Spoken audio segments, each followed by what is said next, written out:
I was 3 hours into my shift at the diner when my phone buzzed with a notification that would change everything. It was 3 a.m. on a Tuesday, and I was wiping down tables in the empty restaurant when I saw the email subject line, Notice of Criminal Indictment, State of Texas v. Serafina, Montgomery West. My hands started shaking so badly, I dropped the rag I was holding. After 18 months of sleeping in my truck, working 3 jobs, and surviving on hope and rage, they were finally going down. Serafina, my stepmother, and her son Hunter were being criminally charged for fraud, embezzlement, and forgery. The $850,000 my father had left for my education, the money they swore had vanished in a crypto market crash, had been systematically stolen and funneled into Serafina's venture capital fund. Every signature on those investment authorization forms was a forgery. Every tear she shed at my father's funeral was a performance. And now, the state of Texas was coming for her. But before I tell you how sweet that victory tasted, before I share how I went from homeless to running a nonprofit that helps students like me, I need you to do something. If you've ever felt invisible in your own family, if you've ever been gaslit about your own reality, if you've ever wondered if you're strong enough to fight back against people who should have protected you, then hit that like button right now. Subscribe to this channel because this story gets darker before the dawn breaks, and I promise you'll want to hear how it ends. Drop a comment and tell me, have you ever had someone steal from you and then blame you for being poor? Because that's exactly what they did to me. Let me take you back to where this nightmare began. Back when I still believed that family meant something. Back when I was naive enough to think that the people living in my father's house actually cared about his daughter. My name is Amber West, and until I was 19 years old, I thought I understood what loss felt like. I lost my mother to cancer when I was 14. A slow and agonizing process that taught me about pain and helplessness in ways no teenager should learn. My father, Michael West, was a successful financial consultant who poured everything into making sure I had opportunities, who held me while I cried over Mom's piano, who promised me that no matter what happened, my future was secure. Then, 3 years after Mom died, he met Serafina Montgomery at a charity gala. She was elegant, articulate, and knew exactly how to present herself as the sophisticated widow who understood grief. She had 2 children from her previous marriage, Hunter, who was 2 years older than me, and Scarlett, who was a year younger. My father was lonely, and I was desperate for him to be happy again. When they got married 6 months later, I genuinely tried to be excited about having a new family. The first year after my father married Serafina was a masterclass in deception, an Oscar-worthy performance that I was too grieving and desperate to see through.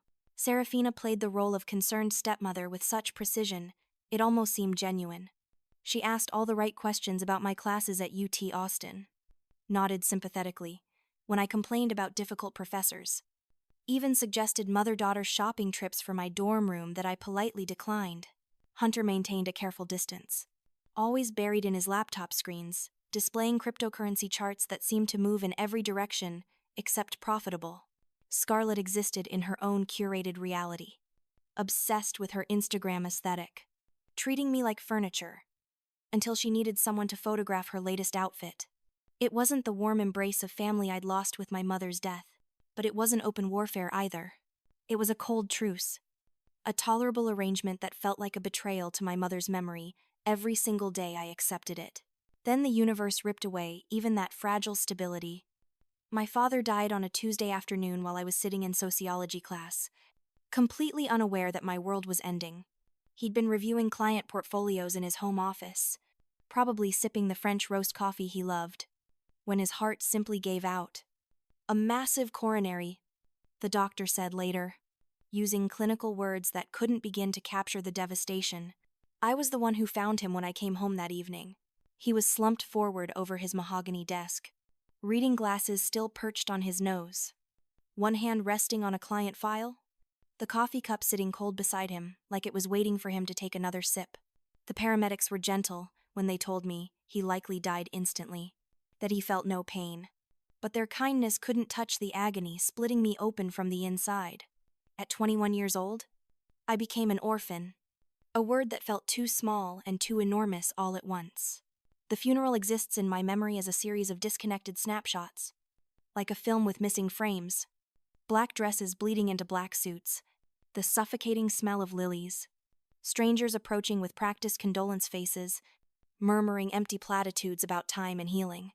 Serafina wept with theatrical abandon, collapsing dramatically against Hunter's shoulder, her sobs echoing through the funeral home while I stood there dry-eyed and numb. Scarlett actually live-streamed portions of the service, despite my hoarse protests. Her phone held at a carefully calculated angle to capture her grief-stricken expression, while her father, my father, lay cold in that overpriced casket. I stood alone beside that box of polished wood, my fingers tracing the grain like I could somehow feel him through it, whispering promises I wasn't sure I could keep about making him proud, about being strong, about surviving this. In the parking lot afterward, Serafina corneredme, her perfectly manicured hand landing on my shoulder with a weight that felt more like possession than comfort. Her voice was honey-sweet when she told me we needed to be strong for each other now, that we were family, that we'd get through this together. I wanted to believe her so desperately it physically hurt. I wanted to believe I wasn't completely alone in the world.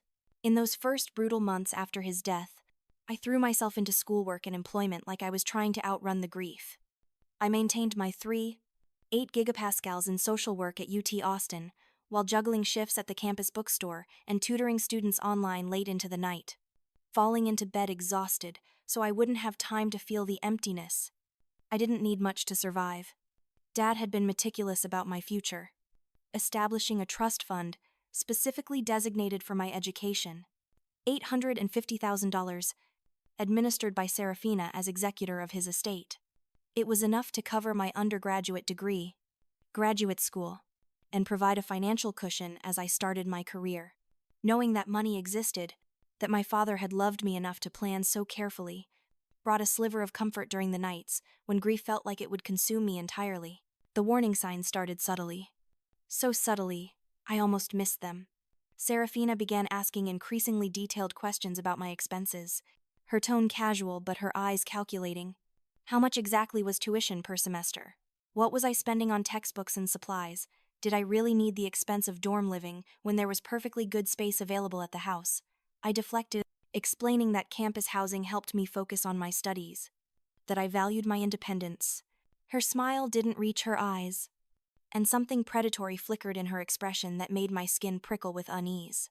Hunter started his campaign of subtle digs, offhand comments about me living off Dad's hard-earned money while he was building his own empire through his perpetually failing crypto ventures. Scarlett's Instagram became a weapon. An endless parade of expensive restaurant check-ins and designer shopping hauls, each post carefully geotagged and price-tagged. A pointed reminder of the wealth she flaunted, while implying I was somehow less entitled to the money that had always been meant for me. The ambush came 6 months after I'd buried my father. I was deep in my dorm room studying for midterms, surrounded by textbooks and cold coffee, when Serafina called, demanding I come home immediately for a family meeting. There was something in her voice that sent ice through my veins, and barely suppressed excitement that no important family meeting should ever contain. The 30-minute drive to the Terrytown house felt like driving toward an execution, the sprawling Mediterranean villa where I'd grown up, where my mother had filled the sunlit music room with Chopin and Debussy, where my father had patiently taught me to ride a bike in circles around the fountain in the driveway. Looked exactly the same, but it felt like a stranger's house, like I was trespassing in someone else's life. I pushed through the heavy oak front door to find them waiting like judges at a tribunal. Serafina, Hunter, and Scarlett sat arranged at the dining room table, my mother's dining room table that she'd discovered at an estate sale and lovingly restored, the table where we'd shared thousands of meals as a real family. A stack of official-looking documents sat in front of Serafina's place, setting like evidence at a trial, and the expression on her face was pure predatory satisfaction, the smile of someone who'd already won. My stomach dropped so fast I felt dizzy. I lowered myself into the chair across from them, my backpack still weighing down my shoulders, my textbooks suddenly feeling like anchors trying to drag me under. Serafina didn't bother with pleasantries or small talk. She slid a document across the gleaming wood surface with one perfectly manicured finger and delivered the blow with surgical precision. There had been she announced in a voice dripping with manufactured sympathy. An unfortunate development with my trust fund. The money, all $850,000 of my father's carefully planned legacy, had been invested in a high-yield cryptocurrency portfolio. That portfolio had collapsed spectacularly in the recent market crash. The fund was gone. Completely. Irrevocably gone. There wasn't even enough remaining to cover the rest of my current semester's tuition. The words hit me like physical blows. But my brain refused to process them. They didn't make sense. They couldn't be true. My father had been religiously conservative with investments, almost paranoid about risk after watching colleagues lose everything in market downturns. I could never have authorized gambling my entire educational future on something as volatile as cryptocurrency. I said this out loud, my voice shaking but defiant, demanding an explanation that made sense. Serafina sighed with exaggerated patience. The way you'd speak to a particularly stupid child.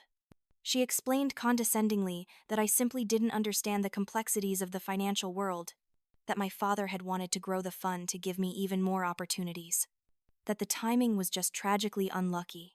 Hunter's smirk was venomous when he added that this was exactly why amateurs had no business playing in the crypto market. Scarlett didn't even look up from her phone. Completely bored by my world falling apart, I demanded proof. Account statements. Transaction histories. Authorization documents with my father's signature. Serafina's expression transformed from false sympathy to cold fury in an instant. She told me I was being disrespectful, ungrateful, that she'd tried to protect me from this harsh reality, that questioning her authority was tantamount to questioning my father's judgment since he'd appointed her executor. Hunter leaned forward across the table, his voice dripping with contempt, suggesting I should probably find a real job instead of my pointless minimum-wage bookstore shifts if I actually wanted to continue my education. Scarlett finally graced us with her attention, glancing up long enough to ask if we were finished because she had dinner reservations she didn't want to miss. Something fundamental broke inside me in that moment. I rocketed to my feet, so violently my chair crashed backward onto the hardwood floor. My hand found the nearest object, a crystal water glass filled with ice water, and I hurled it at the ground with every ounce of rage and betrayal coursing through my body. It exploded into hundreds of glittering shards, the sound cracking through the dining room like a gunshot, like the sound of my entire life shattering. I heard myself screaming that this was my father's money he had sacrificed and worked his entire life to secure for me, and I demanded to know what they had really done with it. For just a fraction of a second, Serafina's mask of civility slipped completely, and I saw the truth in her eyes. Pure, undiluted hatred. She rose slowly from her chair like a cobra, preparing to strike, and spoke in a voice that could freeze blood. The money was gone. I had no legal recourse since she held all the authority as executor. I had no rights in this house anymore. And if I was going to behave like a spoiled child throwing tantrums, I could get the hell out. Before I could respond, Hunter already had his phone out, recording me as I stood there trembling with fury and anguish, surrounded by broken glass and broken promises. Scarlett was snapping photos from multiple angles, her fingers dancing across her screen with practiced efficiency. I watched in real time as she uploaded one of the photos to Instagram, the caption appearing instantly, "Drama queen can't handle reality. Some people can't accept that money doesn't grow on trees." The post went live to her 10,000 followers before I could even process what was happening. They were weaponizing my devastation, turning my pain into content. I fled upstairs to my old bedroom, the room I'd preserved exactly as it had been when I left for college. A museum of my childhood that now felt like a tomb. My hands shook so badly I could barely dial the law firm that had handled my father's estate. The receptionist's voice was professionally apologetic when she informed me that Ms. West had given explicit instructions not to accept my calls, that all estate matters were confidential, and I was not authorized to discuss them. My father's financial advisor's number had been disconnected entirely. Every door I tried to open was already locked. Serafina hadn't just stolen from me. She'd systematically cut off every possible avenue of recourse. She'd been planning this. I couldn't leave that night. Everything in me screamed that there was more to this story, that somewhere in this house that had once been my home, there had to be evidence of the truth. I could feel in my bones. After the house fell silent and I heard the last bedroom door close, I crept up to the attic, that forgotten space where old lives went to gather dust. I searched desperately through boxes of Christmas decorations and forgotten luggage, looking for anything that might prove my father hadn't been as naive as Serafina claimed. Then I found it, hidden behind a stack of storage containers like it had been waiting for me. A battered cardboard box with Margaret's things written in my father's careful handwriting. My mother's name. My hands trembled as I lifted the lid. Photographs of my mother spilled out, her smile frozen in time. Concert programs from when she'd played piano professionally, before cancer stole her music and her life. Her collection of sheet music, the pages yellowed and soft from years of use. And there, at the bottom of the box, wrapped carefully in tissue paper like a treasure, was a leather portfolio I'd never seen before. Inside were documents that made my heart pound.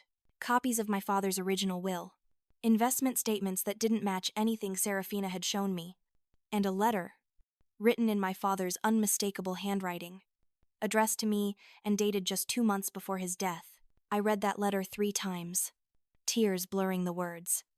My father's voice speaking to me from beyond the grave. He'd created an emergency backup fund. He wrote, a digital asset account managed by his estranged brother Arthur, my uncle, who I barely remembered. My father had been worried about Serafina's financial judgment, worried enough to create a secret safety net. He'd kept this from everyone except Arthur, and the letter contained explicit instructions to contact him if I ever needed help. A phone number, an email address, proof that my father had seen something coming, even if he hadn't known exactly what. I photographed every document with shaking hands, my phone camera capturing my only evidence, my only hope.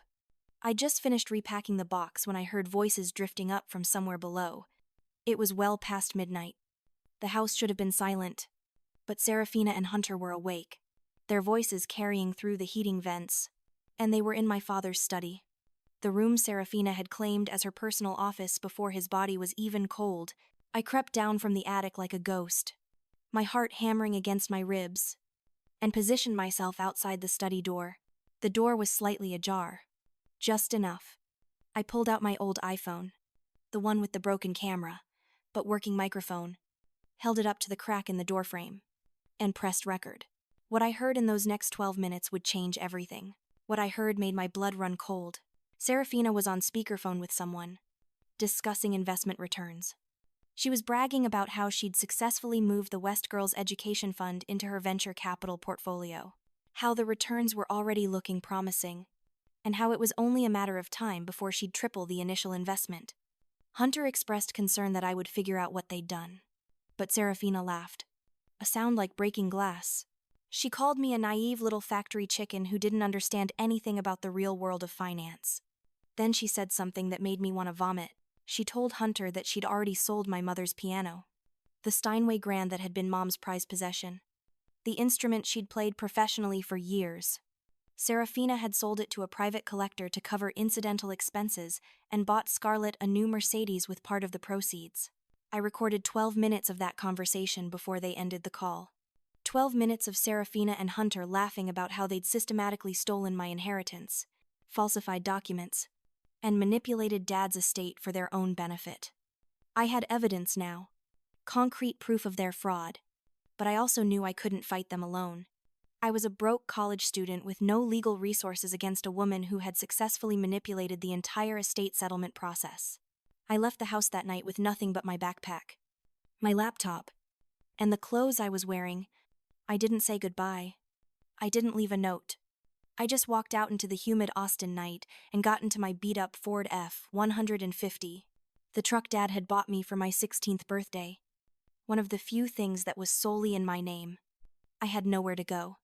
My dorm room lease had ended after the previous semester, and I'd been planning to stay at the house while I figured out my next living situation. With my trust fund supposedly gone and no money for rent, I made a decision that would define the next 18 months of my life. I would live in my truck.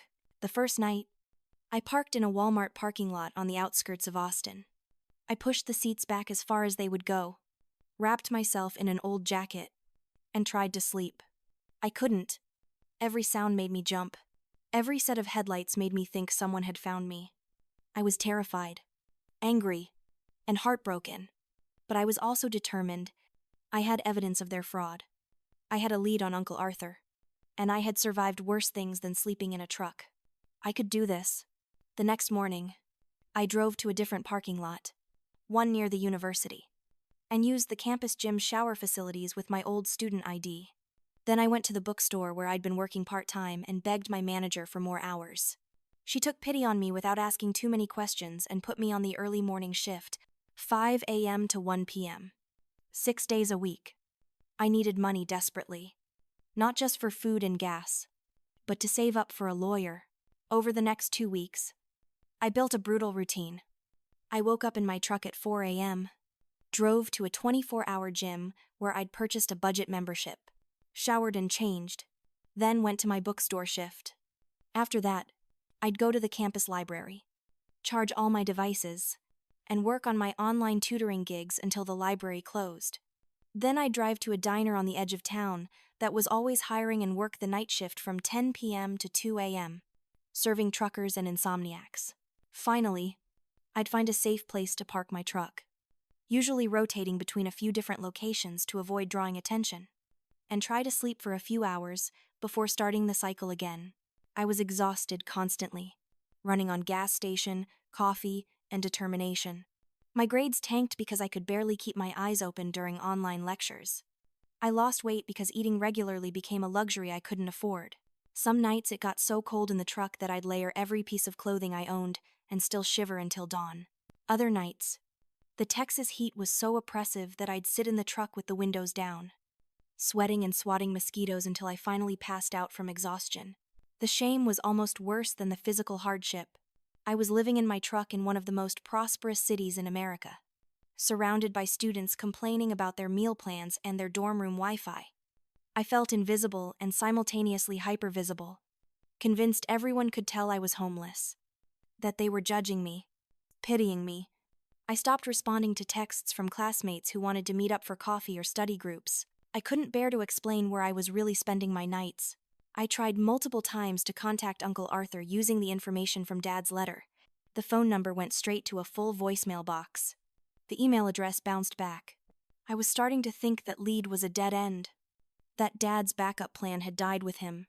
But I kept that letter, along with all the documents and the audio recording, stored on a cloud drive and backed up on 3 different USB drives that I kept hidden in various places. That evidence was my only hope. 3 months into my new reality, winter arrived in Austin with unusual ferocity. Texas doesn't usually get brutal cold, but that December brought an Arctic blast that meteorologists were calling historic. Temperatures dropped into the teens at night, and my truck had no heat because the heating system had broken months earlier and I couldn't afford to fix it. I was working the graveyard shift at the diner when the temperature outside hit 16 degrees. When my shift ended at 2 a.m., I drove to my usual parking spot behind a shuttered shopping center and tried to sleep. I couldn't get warm. I was wearing 4 layers of clothing, wrapped in 2 blankets and my sleeping bag. But the cold was seeping into my bones. My teeth were chattering so hard I thought they might crack. Around 4 a.m., I realized something was very wrong. My whole body was shaking uncontrollably. Not just from the cold but from fever. I felt like I was burning up and freezing at the same time. I'd been fighting off a cold for a week, refusing to slow down, and now it had turned into something worse. I fumbled for my phone with numb fingers. The battery was at 3%. I had to make a choice about who to call, who I trusted enough to see me like this, broken and desperate in the back of a truck. There was really only one option. Olivia Chen had been my best friend since freshman year, the person who understood me better than anyone except my parents. We drifted apart after Dad's death because I'd been pushing everyone away, but I knew she'd pick up if I called. She had to pick up. The phone rang 4 times, and I was sure it would go to voicemail when I heard her voice, thick with sleep. She asked what was wrong, and I tried to explain, but my words came out garbled and confused. I told her I was sick, that I was in my truck, that I needed help. There was a long pause, and then she asked a question that cut through my feverish haze. She asked if I was living in my truck. I couldn't lie anymore. I told her yes. I'd been living in my truck for 3 months. I had nowhere else to go. Olivia's response was immediate and fierce. She told me to drop a pin with my location and not to move. That she was coming to get me right now. 20 minutes later, headlights cut through the darkness, and Olivia's Honda Civic pulled up beside my truck. She got out in her pajamas and a winter coat, wrenched open my truck door, and stared at me with an expression I'll never forget. A mixture of horror, love, and fury. She helped me into her car, cranked the heat up as high as it would go, and drove me to her apartment while demanding to know how the hell I'd ended up like this. The drive was a blur. I tried to explain about Serafina, the trust fund, the recording, everything spilling out in feverish fragments. Olivia kept glancing at me, her knuckles white on the steering wheel, muttering curses in Mandarin that I knew were directed at my stepfamily. When we got to her apartment, she made me take a hot shower while she made tea and pulled out extra blankets. Then she took my temperature. 103, 2 degrees. She wanted to take me to the emergency room, but I begged her not to. I couldn't afford it. I had no insurance after aging out of Dad's policy. She reluctantly agreed, but made me promise to go to urgent care in the morning. I fell asleep on Olivia's couch and didn't wake up for 16 hours. When I finally opened my eyes, it was evening, and Olivia was sitting in the armchair across from me, her laptop open, reading something intently. She noticed I was awake and immediately brought me water and soup. Then she sat down and told me, in a voice that left no room for argument, that I was not going back to that truck, that I was staying with her until we figured this out, and that we were going to make Serafina pay for what she'd done. Olivia had spent the day researching estate law, fraud, and fiduciary responsibility. She'd found the name of a legal aid clinic at the law school that specialized in estate disputes. She'd also Googled Serafina Montgomery West and found some interesting information. Serafina ran a boutique venture capital firm that specialized in tech startups. Recent business filings showed significant capital inflows right around the time my trust fund had supposedly vanished. The timing was suspicious, to say the least. Over the next week, as I recovered from what turned out to be pneumonia, Olivia and I built a case file. We organized all the documents I'd found, transcribed the audio recording, and created a timeline of events. We filed a complaint with the Texas State Bar against the lawyer who'd handled Dad's estate, alleging malpractice and failure to protect beneficiary interests. We also reached out to the legal aid clinic, and they agreed to review our case, but the breakthrough came from an unexpected source. 2 weeks after Olivia rescued me, I was working the early morning shift at the diner when a man walked in at 3 a.m. and sat at the counter. He was in his early 50s, wearing an expensive suit that looked out of place in the fluorescent-lit diner. He ordered coffee and a short stack, and when I brought his order, he looked up at me with an expression of shock. He said my name, phrased it as a question, and I froze. It was Uncle Arthur. I hadn't seen him in almost a decade, but I recognized him immediately. He'd aged well, his hair graying at the temples but his posture still straight and commanding. He asked what I was doing working at a diner at 3 a.m., and something about the genuine concern in his voice broke down the walls I'd built. I told him everything right there at the counter while he listened. His coffee growing cold, his breakfast forgotten. I told him about Dad's death, Serafina's betrayal, the stolen trust fund, living in my truck, nearly dying from pneumonia. I showed him the letter Dad had written, and he read it with tears streaming down his face.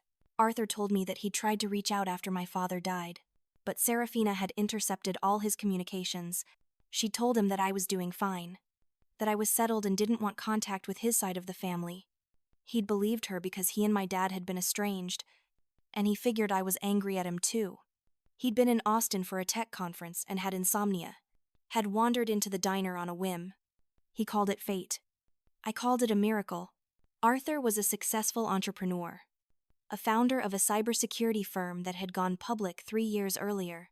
He had resources, connections, and a burning desire to make things right with the niece he'd lost track of. He insisted on taking me to his hotel immediately, a 5-star property downtown where he had a suite. I was embarrassed, still wearing my diner uniform that smelled like grease and coffee, but he wouldn't hear any protests. He ordered room service, made me eat a proper meal, and then made phone calls. The first call was to his personal attorney, Droy Martinez. a lawyer known in Texas, legal circles as a ruthless litigator who specialized in white-collar crime and estate fraud. Arthur explained the situation in clipped, angry sentences, and I could hear Roy's voice on the other end, promising to be on the next flight to Austin. The second call was to a private investigator who owed Arthur a favor. The third call was to a friend who sat on the board of the Texas State Bar within 48 hours. Roy Martinez was sitting across from me in Arthur's hotel suite, reviewing every document I had, listening to the audio recording multiple times, and taking detailed notes. When I finished explaining everything, Roy looked at Arthur and said one word: criminal. This wasn't just a civil dispute about estate mismanagement. Serafina had committed fraud, embezzlement, and forgery. Those were felonies. Roy's plan was aggressive and calculated. We would hit them with everything at once, a multi-pronged attack they wouldn't see coming. First, Roy filed an emergency motion in probate court to freeze all assets of my father's estate and to remove Serafina as executor. He argued that there was credible evidence of fraud and breach of fiduciary duty. He attached the audio recording, which I'd had professionally authenticated, and affidavits from forensic accountants Arthur had hired. Second, he filed a civil lawsuit against Serafina, personally for fraud, conversion, and intentional infliction of emotional distress. Third, and most importantly, he forwarded all our evidence to the Travis County District Attorney's Office with a detailed memo outlining potential criminal charges. Serafina's response was swift and vicious. Within days of our filing, she countersued me and Arthur for harassment, defamation, and claimed I was mentally unstable, trying to extort money I wasn't entitled to. Hunter and Scarlett went on social media with a coordinated campaign, painting me as a delusional, ungrateful stepdaughter who was making up lies because I'd flunked out of college and was bitter about having to work for a living. Scarlett posted old photos of me from family gatherings with captions implying I'd always been troubled and jealous of their family's success. The social media attacks were brutal, but they were also a tactical error. By going public, Serafina had opened herself up to additional scrutiny. Journalists started asking questions. A local investigative reporter at the Austin American-Statesman picked up the story and started digging into Serafina's venture capital firm. What he found was damning. Multiple investors were alleging misrepresentation and unauthorized use of funds. The SEC had an open investigation into her business practices. My case wasn't an isolated incident. It was part of a pattern. The discovery phase of the lawsuit was where everything unraveled for Serafina. Roy subpoenaed bank records, investment statements, and communications from Serafina's venture capital firm. What emerged was a complex scheme where she'd systematically taken money from my trust fund through a series of shell companies and dummy accounts, all designed to make it look like legitimate investment losses. But the smoking gun was the signature analysis.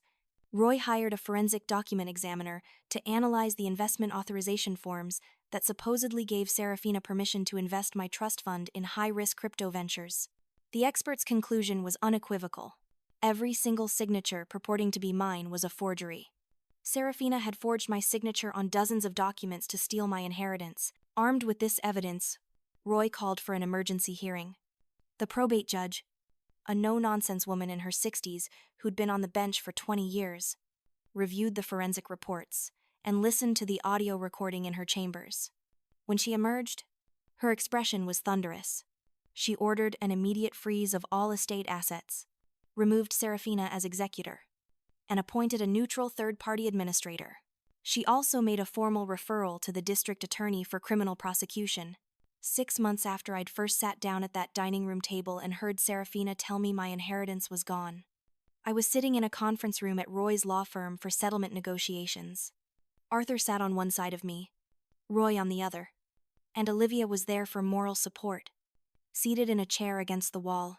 Across the long mahogany table sat Serafina, Hunter, and their lawyers, a team of 3 associates who looked like they'd rather be anywhere else. Serafina still carried herself with that air of superiority, but there were cracks in the facade. Her designer suit was immaculate, her hair perfect, her jewelry sparkling, but her eyes were hard and calculating, darting around the room like a trapped animal looking for an escape route. Hunter looked nervous. His confidence evaporated, occasionally glancing at his mother as if seeking permission to exist. Scarlett hadn't even shown up. Having distanced herself from the whole situation on the advice of her own lawyer, the lead lawyer for Serafina's side, a man in his 60s with silver hair and an expensive watch, opened by suggesting we were all here to find an amicable resolution that would avoid the spectacle of a trial. Roy let him finish his little speech and then slid a thick folder across the table. He said there wouldn't be any amicable resolution, only a reckoning. Roy laid out the evidence methodically. Bank statements showing the exact trail of money from my trust fund into Serafina's venture capital accounts, the forensic signature analysis proving forgery, the audio recording of Serafina bragging about stealing my inheritance, communications between Serafina and her business partners discussing how to hide the source of the funds, testimony from forensic accountants detailing exactly how much money had been taken and where it had gone. $850,000 had been stolen. But with the returns on Serafina's investments, the fund had grown to over $2 million. Roy wanted every penny returned. Plus additional damage. Serafina's lawyer tried to argue that some of the evidence was inadmissible, that the audio recording had been obtained illegally, that the signature analysis was inconclusive. Roy's response was brutal.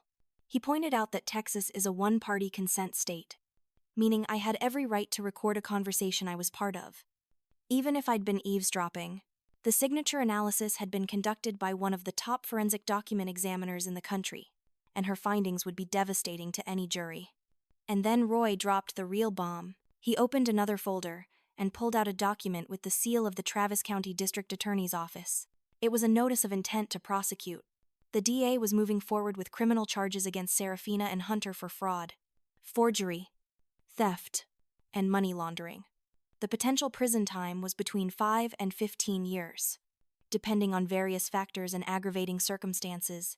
Roy let that sink in for a moment and then continued. He said Serafina had one opportunity to make this right: to avoid spending her golden years in a state prison. She would agree to the following terms immediately, or Roy would personally deliver additional evidence to the DA that afternoon. The terms were harsh. Serafina would return the full $850,000 of the original trust fund immediately. She would pay an additional $5 million in compensatory and punitive damages to account for emotional distress, living expenses I'd incurred, lost educational opportunities, and pain and suffering. She would liquidate her venture capital fund and sell the house in Tarrytown. All physical possessions that had belonged to my mother or father, including my mother's piano, which needed to be located and restored, regardless of cost, would be returned to me. She would sign a comprehensive confession admitting to all fraudulent activities, and she would agree to cooperate fully with the criminal investigation, which might result in reduced charges, but wouldn't eliminate them entirely. I watched Serafina's face as Roy outlined each term. She went from disbelief to rage to something approaching panic. Hunter looked like he might be sick. Their lawyer was frantically scribbling notes and whispering to his associates. Serafina started to object, her voice rising, but Roy cut her off. He said she had 30 minutes to decide whether she wanted to sign or whether she wanted to explain to a jury why she'd forged her stepdaughter's signature to steal her dead father's money. The room fell silent except for the whispered conversation between Serafina and her lawyers. I sat there, my hands folded on the table, trying to project a calm I didn't feel. My heart was pounding so hard I thought everyone could hear it. This was it. This was the moment where I either got justice or prepared for a long, ugly trial. After 25 minutes, Serafina's lawyer asked for a private conference with Roy and Arthur. I stayed in the conference room with Olivia, who reached over and squeezed my hand. When they returned, Serafina looked defeated, older somehow. All the artifice stripped away to reveal someone who'd gambled and lost everything. Her lawyer announced they were prepared to accept the terms with some minor modifications regarding the payment schedule. Roy said there would be no modifications. It was all or nothing. Right now, Serafina signed the settlement agreement with a pen that shook in her hand. Hunter signed as a co-respondent. Their lawyer witnessed the signatures, his expression carefully neutral. Roy made copies for everyone. And then he did something I didn't expect. He pulled out one more document, smiled pleasantly, and said there was just one more thing. This document was a waiver, allowing Roy to forward all settlement materials, including Serafina's confession, to the DA's office. Serafina's head snapped up. She demanded to know what Roy meant, claiming they'd just settled everything. Roy's smile got wider. He explained that she'd settled the civil case, the lawsuit for damages. But neither he nor Arthur nor I had any power to settle the criminal case. That belonged to the state of Texas, and the state took a very dim view of people who forged documents to steal from orphans. The settlement agreement actually strengthened the criminal case because it included Serafina's signed confession to fraud. I'll never forget the sound Serafina made. A choked gasp that was part rage and part despair. Arthur leaned forward and spoke for the first time since the meeting began. His voice was quiet but filled with contempt. He told Serafina that she'd have at least 5 years in prison. Probably more, with the aggravating factors involved. The state would seize whatever assets she managed to keep after paying the settlement. Hunter would likely face charges too, though possibly reduced if he cooperated. And every day she spent in that prison, she could think about how she'd destroyed her life by underestimating a 21-year-old girl she'd called a factory chicken. I stood up then, and everyone in the room looked at me. I walked around the table until I was standing directly across from Serafina. I told her that there was one more thing I wanted, something that wasn't in the settlement agreement. I wanted my mother's piano restored completely. Every bit of pink paint she'd had someone slather over the original ebony finish needed to be professionally removed. The instrument needed to be restored to concert quality, and she was going to pay for every penny of that restoration out of her personal assets before the state seized them. Roy quickly drafted an addendum to the settlement agreement, and Serafina signed it without even reading it, her face a mask of hatred and defeat. We left that conference room in triumph. Arthur had his arm around my shoulders. Roy was already on the phone with the DA's office. Olivia was crying happy tears. I felt weightless, like I'd been carrying the world on my shoulders and someone had finally taken the burden away. But I also felt something else, a sense of purpose. I'd been through hell, had survived homelessness and betrayal and nearly dying alone in a truck. I couldn't let that experience be meaningless. I had to turn it into something that mattered. The next 3 years were a whirlwind of transformation. Serafina and Hunter were both convicted on multiple felony counts.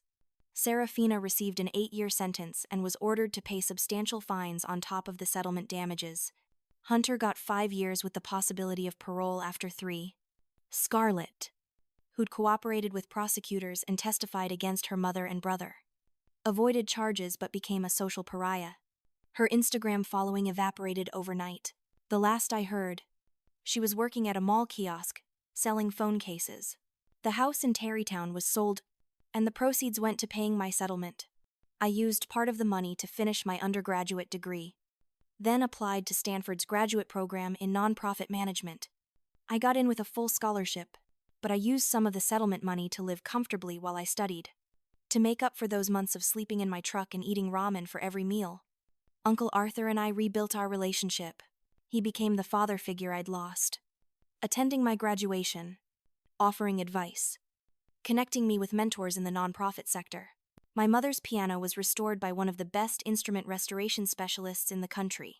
It took 9 months and cost over $40,000, every penny of which came from Serafina's frozen assets before the state seized them. The piano was returned to its original glory, the ebony finish gleaming, the ivory keys pristine, the sound resonant and perfect. I donated it to the Austin Children's Museum with a permanent plaque, dedicating it to my mother's memory and explaining that it represented the triumph of preservation over destruction, of love over greed. I founded the Michael West Legacy Fund 3 years after that nightmare began, on the anniversary of my father's death. It's a nonprofit organization that provides emergency grants and support services to students who've experienced family financial betrayal or sudden loss of financial support due to family crisis. We offer emergency housing assistance, legal aid referrals, mental health counseling, and educational scholarships. In our first year, we helped 53 students. By year 3, we'd expanded to serve over 200 students across Texas, and we're planning national expansion. The work is hard and emotionally draining. Every student who comes to us with a story of parental abandonment or financial abuse reminds me of those months in my truck. But it's also the most meaningful thing I've ever done. I'm taking the worst experience of my life and transforming it into a safety net for people who need it.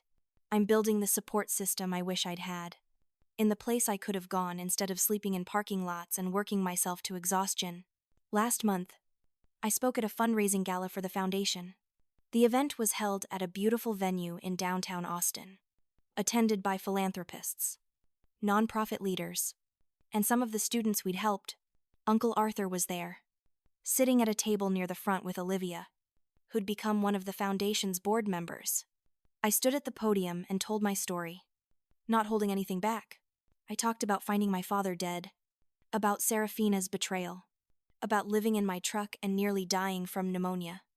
I talked about the shame and fear and anger, and then I talked about survival, about fighting back, about the importance of community and justice, and refusing to let people who hurt you define your future. After my speech, a young woman approached me, maybe 19 years old, with tears streaming down her face. She told me that she'd just been cut off by her family for refusing to stay in an abusive home. She had no money, no place to live, and she'd been sleeping in her car for 2 weeks. She'd come to the gala as a volunteer, hoping to network and find resources, but she'd been ready to give up. She said hearing my story made her realize she could survive this, that it wasn't the end of her life, just the end of one chapter. I connected her with our emergency services coordinator on the spot, and within 48 hours, she had temporary housing and a plan for finishing her semester. That's why I do this work. That's why every dollar we raise, every student we help, every system we build matters. Because I was that girl. I was the one ready to give up, the one who felt invisible and worthless, and someone gave me a chance to fight back. Now I'm giving that chance to others.